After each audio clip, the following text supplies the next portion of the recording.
इराणवरती हल्ला झाला. America, Iraq यांनी हल्ला केला. त्याला जवळपास 11 दिवस होऊन गेले. 11 दिवसामध्ये इराण बेचिराख होत चाललेलं आहे. ही लढाई काही थांबायचं नाव घेत नाही. आजची परिस्थिती अशी आहे, कदाचित ट्रम्प सांगतायत की युद्ध थांबवू म्हणून. त्याचं कारणच असं आहे की संपूर्ण जगभरामध्ये याचे जे पडसाद उमटलेले आहेत ते फार तीव्र आहेत. त्याचं कारण जगभरातलं शेअर मार्केट खाली आले. भारतातलं सोडा, भारतामध्ये घरोघरी सिलेंडरची टंचाई निर्माण झालेली. थेट आपल्यावरती पण युद्धाचा परिणाम कसा होतो त्याचं एक सोपं उदाहरण म्हणजे गॅसची टंचाई. घराघरामधला सिलेंडर जो आहे तो 60 रुपयांनी महाग झाला. जो पूर्वी 15 दिवसांनी त्याचं रजिस्ट्रेशन व्हायचं ते आता 25 दिवसांनी करण्यात आलं. हे बाकी कारण. त्याशिवाय आणखीन 2 दिवसामध्ये जर गॅसचा सप्लाय झाला नाही तर पुणे, पिंपरी चिंचवड, नाशिक, मुंबई सोडा, देशभरातली इंडस्ट्री ही बंद पडण्याची शक्यता आहे.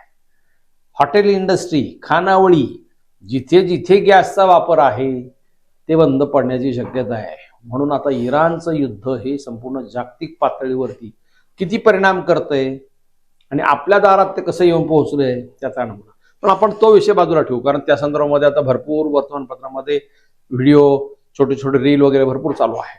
आता जे मी बोलणार आहे, मुळात इराण आणि भारत, आपल्या भारतामध्ये इराण्यांचं योगदान किती गेल्या 200-300 शतकापासूनचं, थोडं आणखी 2-3 शतक नाही, जास्त मागं 400-500 शतकापर्यंत मागं गेलं तर आपल्याला लक्षात येईल की आपल्या भारतामध्ये आलेले जितके म्हणून पारशी आहेत ते सगळे पारशी मूळचे इराणचे. इराण ही कंट्री मुळात इस्लामिक कंट्री नाही, इस्लामिक देश नाही, तो पारशी देश आहे. तो पारशी देश आहे. नंतर ते त्याला झोरास्ट्रियन असं म्हटलं जातं, म्हणजे पारशी. थोडक्यामध्ये तिथल्या धार्मिक अत्याचाराला कंटाळून ती पारशी मंडळी तिथून पलायन करून ती गुजरातमध्ये आली. गुजरातमध्ये, राजस्थानमध्ये तिकडे स्थायिक झाली. तिथून नंतर आपल्या देशभरामध्ये विखुरली गेली. ही सगळी पारशी मंडळी, यांचं मूळ सगळं जे आहे ते इराणमध्ये आहे. त्याच्यामुळं भारत आणि इराण किंवा भारताच्या आतापर्यंतच्या गेल्या 100-150 वर्षातल्या अलीकडच्या काळातल्या आपण डेव्हलपमेंटचा जर विचार केला तर त्याच्यामध्ये या मंडळींचं किती मोठं योगदान आहे. आपल्याला फक्त इराणी चहा माहिती आहे. आपण डेक्कनला गेलो तो इराणी कॅफेमध्ये जातो. पिंपरी चौकात नवीन इराणी कॅफे झाले, तिथे इराणी चहा प्यायला म्हणून जातो. कडक चहा असतो वगैरे वगैरे वगैरे. किंवा शिवाजीनगर एसटीच्या बाजूला गेलं तर इराणी वसाहत संपूर्ण आहे. तेवढ्या पुरती आपल्याला इराणी माहिती आहे. किंवा चित्रपटामध्ये पाहिलं तर आपण बॉम्बन इराणी माहिती आहे, अरुणा इराणी माहिती आहे, नंतर अक्षद इराणी माहिती आहे. ही इराणी नावं आपल्याला इराणी नावावरून माहिती आहे. परंतु या देशाच्या जडणघडणीमध्ये, या देशाच्या आर्थिक प्रगतीमध्ये, या देशामध्ये कोट्यावधी लोकांना रोजगार देण्यामध्ये, या देशाची उलाढाल वाढण्यामध्ये, आर्थिक प्रगतीत खऱ्या अर्थाने योगदान कोणाचं असेल तर या मंडळींचं फार मोठं योगदान आहे. त्यातली नावं ऐकल्यावरती तुम्ही थोडं वेळा चपापाल, थेट पारशीचा यांचा इथे काय संबंध इराण्यांचा यांचा, तसं नाहीये. तर 19-20व्या शतकामध्ये ती मंडळी तिथून गुजरातमध्ये आली. गुजरातमधून भारतामध्ये स्थायिक झाली. पार्शियन म्हणून संपूर्ण देशभरामध्ये त्यांनी स्वतःचे उद्योग सुरू केले. पहिल्या सुरुवातीला चहाचा उद्योग, नंतर बाकीचे इतर उद्योग. तर मी एकेका व्यक्तीची फक्त नावं घेतो, मग तुम्हाला लक्षात येईल यांचं किती मोठं योगदान आहे. देशाच्या स्वतंत्र लढ्यातील सर्वात मोठं नाव कोणाचं असेल तर दादाभाई नौरोजी. दादाभाई नौरोजी हे भारतीय स्वतंत्र लढ्यातील इतकं महत्वाचं नाव आहे. त्यांना भारताचे पितामह आपण असं संबोधतो. म्हणजे त्यांच्याबद्दलचा त्यांचा जन्म तसा 4 सप्टेंबर 1825चा मुंबईतला. काही जण म्हणतात ते गुजरात नवसारीमधला जन्म आहे, तो वादाचा मुद्दा असू दे. त्यांचं पर्शियन कुटुंब आहे, म्हणजेच झोरास्ट्रियन, म्हणजे तिकडचं थोडक्यात इराणी. तर त्यांचं शिक्षण मुंबईच्या एल्फिस्टन कॉलेजमध्ये झालं. नंतर ते पहिले भारतीय प्राध्यापक 1854 मध्ये एल्फिस्टन महाविद्यालयामध्ये भारतीय पूर्णवेळ प्राध्यापक. नंतर बडोद्याचं जे संस्थान आहे तिथले ते दिवाण होते. दिवाण म्हणजे त्यावेळेचे जवळपास मुख्यमंत्री म्हणतात त्यांना. नंतर भारतीय राष्ट्रीय काँग्रेसच्या संस्थापकापैकी एक कोण असेल तर दादाभाई नौरोजी होते. म्हणजे थोडक्यामध्ये मूळ इराणी. थोडक्यात 3 वेळा ते काँग्रेसचे अध्यक्ष होते. म्हणजे 1886, 1893, 1906 वगैरे वगैरे. ब्रिटिश संसदेमध्ये जे सदस्य म्हणून 1892 मध्ये प्रथमच निवडून आलेले पहिले आशियाई व्यक्ती कोण असेल तर ती दादाभाई नौरोजी. म्हणजे थोडक्यामध्ये त्याचं हे इतकं मोठं योगदान आहे. दुसरं सर्वात मोठं नाव कोणतं घेतलं तर टाटा कुटुंब, टाटा फॅमिली. टाटा एक स्वतंत्र कल्चर आहे. टाटांचं नाव इतकं स्टँडर्ड ह्याच्यामध्ये इंडस्ट्रीमध्ये घेतलं जातं. ते संपूर्ण टाटा कुटुंब, त्यांचं मूळ जे आहे ते पारशी म्हटलं तरी ते इराणमध्येच आहे. जे त्याचं ते मूळ इराणी थोडक्यात तसं पाहायला गेलं की 8व्या शतकापासून ते म्हणजे तेव्हापासून ते इकडे भारतामध्ये आलेले आहेत. गुजरातमध्ये स्थायिक झाले, तिथून पुढे मग संपूर्ण देशभरामध्ये. JRD टाटा, रतन टाटा, आपल्याला ही आपण इकडचे नावं थोडी घेतो. याच्यामध्ये देशामध्ये रेल्वे जी सुरू झाली त्याच्यामध्ये सगळ्यात मोठं योगदान कोणाचं असेल तर टाटांचं. देशातली पहिली वैमानिक विमान कंपनी कोणाची असेल, एअर इंडिया, ही टाटांची. देशभरामध्ये जी संपूर्ण इंडस्ट्री आहे, पोलाद इंडस्ट्री, त्याच्यामध्ये सगळ्यात मोठं योगदान कोणाचं आहे तर टाटांचं आहे. त्यांचे पारंपरिक असे 25 पिढ्यापासूनचे पुढचे जे संपूर्ण मागचे जे व्यवहार जर पाहिले आपण, त्यांची इंडस्ट्री जर पाहिली तर आपल्या देशामध्ये या भारताच्या जडणघडणीमध्ये अगदी शेतीपासून, कारखानदारीपासून, वाहन उद्योगापासून सगळ्या याच्यामध्ये, टाचणीपासून तर अगदी तुमच्या मोठ्या मशिनरीपर्यंत टाटांचं योगदान आहे. त्याच्यामुळं टाटांचा विस्तार हा टाटा समूह अधिकृतपणे सुरुवात झाली त्याची 1868 मध्ये. जमशेदजी टाटा यांनी एका ट्रेडिंग कंपनीद्वारे त्या उद्योगाची सुरुवात केली. तिथून सुरुवात झाली. नंतर कापड उद्योग, हॉटेल उद्योग, मुंबईत आपल्याला ताज माहिती आहे किंवा मुंबईतली नागपूरची एम्प्रेस मिल ती माहिती आहे, ती 1903 मध्ये सुरू झाली, 1877 मध्ये सुरू झाली. आणि मुंबईचं टाटा जे हॉटेल आहे, आपण मुंबईचं जे वैभव समजलं जातो, ज्याच्यावरती अतिरेक्यांनी हल्ला केला, ते आपण त्याच्यातूनच तेवढ्या पुरतं माहिती. परंतु त्याची सुरुवात 1903 मध्ये एक ऐतिहासिक एक म्हणजे असं हॉटेल मला वाटत नाही संपूर्ण देशभरामध्ये एक अत्यंत उत्तम हॉटेल. औद्योगिक पाया टाटा समूहाचा फार मोठा आहे. मी जास्त त्याच्यामध्ये खोलामध्ये जात नाही. JRD टाटा म्हणजे टाटांचं ते स्वतंत्र युगच आहे. म्हणजे ते अगदी 1907 पासून 1991 अलीकडे ह्याच्यापर्यंत तुम्ही गेलं तर टाटांच्या इंडस्ट्रीचा फार मोठा पसार आहे. आज जगभरामध्ये 6 खंडात 100हून अधिक देशांमध्ये टाटा आहे. म्हणजे टाटांचे उद्योग आहेत.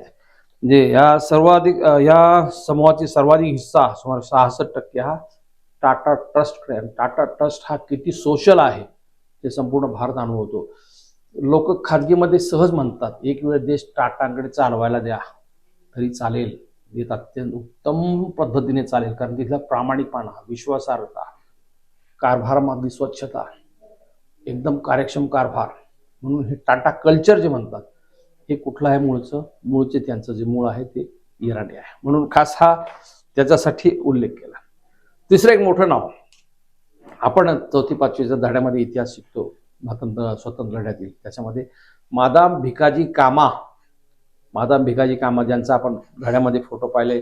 एक फोटो असा ध्वज घेतलेला हातात आणि त्याच्यावरती वंदे मातरम लिहिलेलं आणि आपलं मारवाडी स्टाईलची साडी नेसलेल्या असा त्यांचा तो फोटो, तो जर आपण पाहिला, मॅडम भिकाजी कामा स्वतंत्र लढ्यातील सर्वात मोठं योगदान त्यांचं आहे.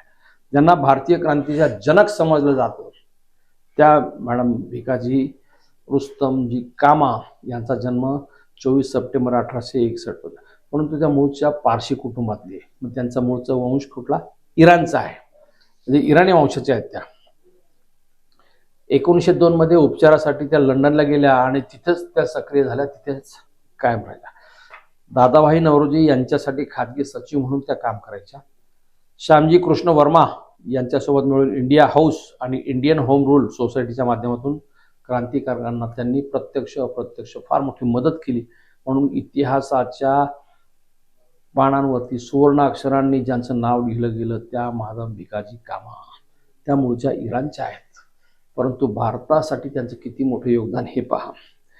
22 ऑगस्ट 1907 रोजी जर्मनीतल्या स्टुटगार्ट येथे झालेल्या आंतरराष्ट्रीय समाजवादी परिषदेत भारताचा पहिला राष्ट्रध्वज त्यांनी फडकावला. त्या परदेशातील भूमीवरती भारतीय ध्वज फडकवणाऱ्या त्या पहिल्या महिला ठरल्या. आपल्याला इतिहासामध्ये आपण हे कायम वाचतो. आणि त्या ध्वजावरती लिहिलं होतं वंदे मातरम. त्याच्यावरती 8 कमळं होती, कमळाच्या पाकळ्या. थोडक्यात कमळ म्हटल्यावर लगेच तुमच्यासमोर भाजप. कमळाच्या पाकळ्या, त्याच्यावरती सूर्य आणि चंद्र कोरलेले. हे आपण ऐकलेलं आहे. त्याच्यामुळे माधव भिकाजी कामा त्यांचं नाव. तर त्यांनी पॅरिसमधून तलवार आणि वंदे मातरम ही क्रांतिकारी वृत्तपत्र सुरू केली होती देशाच्या स्वातंत्र्यासाठी, भारताच्या स्वातंत्र्यासाठी. सुमारे 33 वर्ष परदेशात राहिल्यानंतरही 1935 मध्ये त्या भारतात परतल्या आणि 1936 मध्ये मुंबईमध्ये त्यांचं निधन झालं. मूळच्या पारशी. आणखीन पुढचं नाव मी मोठं सांगतो तुम्हाला. भारताचं जगभरामध्ये ज्यांचं नाव आहे, आपल्याला अणुशास्त्रज्ञ म्हणून ज्यांचं नाव माहिती आहे, डॉक्टर होमी भाभा, होमी जहांगीर भाभा, ज्याला आता तारापूर, मुंबईच्या तारापूरमध्ये भाभा अणुशक्ती केंद्र, ज्याला आपण BRC म्हणतो, Bhabha atomic research centre, Homi Bhabha ही सुद्धा कोण आहे? मूळचे पारशी आहेत.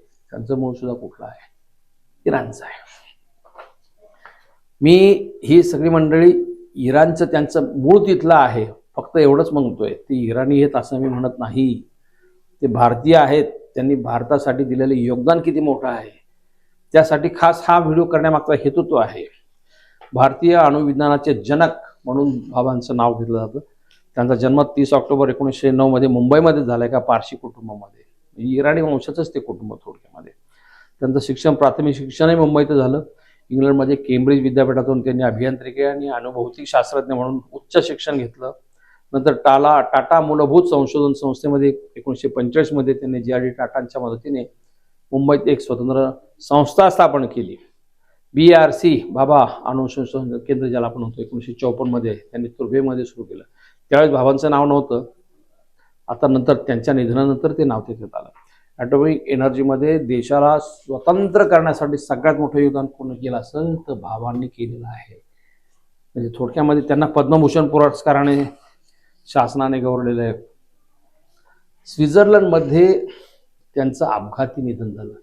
तो अपघात कसा झाला, काय झाला, याच्याविषयी अद्यापपर्यंत ते गूढच आहे. जसं नेताजी सुभाषचंद्र बोस यांच्या अपघाताचं गूढ अजूनही कायम आहे, तसं त्यांच्या बाबतीत सुद्धा अजूनही ते कायमच आहे.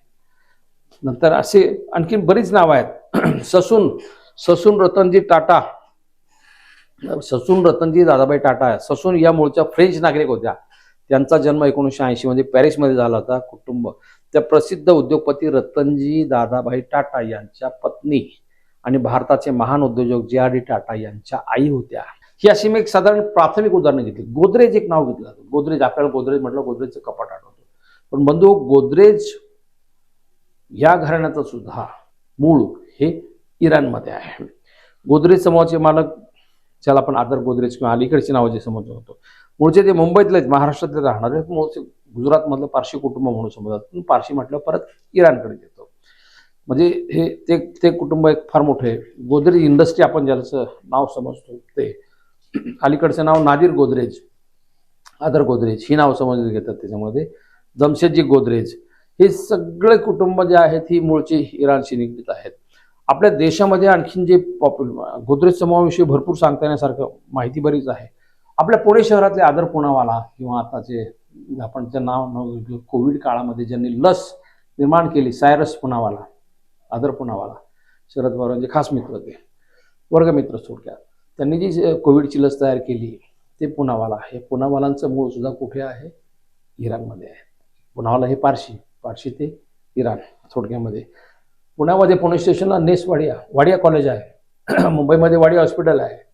ही सगळी मंडळी, पुण्यातलं ससून हॉस्पिटल सुद्धा, ही सगळी मंडळी मूळचे इराणचं मूळ असलेली आहेत. पण त्यांचं देशासाठी किती मोठं योगदान आहे हे सांगण्यासाठी खास हा व्हिडिओ केला. आपण नानी पालखीवालाचं नाव ऐकलं असेल. नानी पालखीवाला कायदेतज्ञ, देशातले सर्वात मोठे कायदेतज्ञ नानी पालखीवाला.